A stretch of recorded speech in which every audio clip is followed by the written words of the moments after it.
Baada ya sakata la Harmonize, Diamond pamoja na Majizo kuchukua sura mpya, huwezi amini bwana, mbunge wa Kigoma mjini Baba Levo amerudi tena kwenye mitandao, na safari hii amezungumza kuhusu hiki ambacho nimekisimulia kwenye of course kwenye clip yangu iliyokuwa imepita. Ukipita kwenye Upupu Podcast basi utakutana nayo.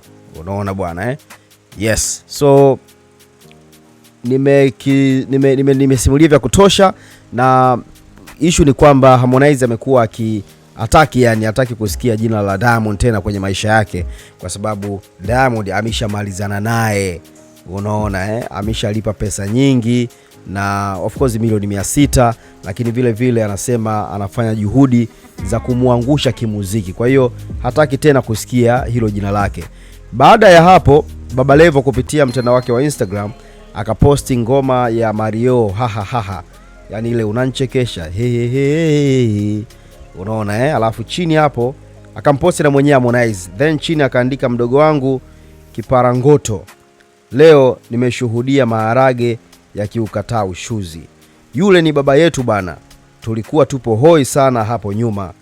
Anaandika hivi Baba Levo kwenye mtandao wake wa kijamii wa Instagram. Comment nyingi kweli kweli, watu wanacheka huko. Mfano Alice Kela, huyu ni Team Konde, huyu akasema kuna msaada alafu kuna business. Alichokifanya BFF wangu ni kusema alisaidiwa while alilipia huo msaada mnaoongelea. Hili neno msaada tunaomba lifutwe tafadhali, maana misaada haitakiwi kulipwa. Milioni 600 mchezo.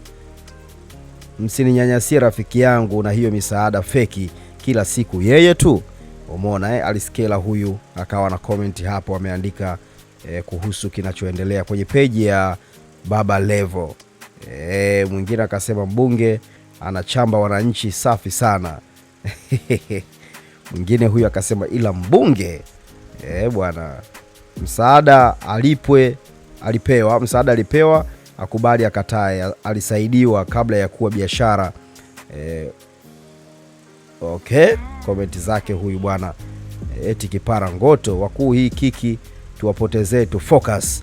Kuna mmoja huyu kama anastuka hapa, Freeman mwenyewe anasema wakuu hii ni kiki tuwapotezee tu focus.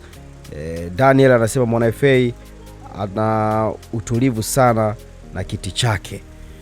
Anyway, comment ni nyingi, watu wanazungumza kuhusu haya ambayo yanaendelea. Natamani kusikia pia wewe mtazamo wako ni upi kwenye hiki kinachotokea sasa hivi. Niandikie hapa kupitia Upupu Podcast.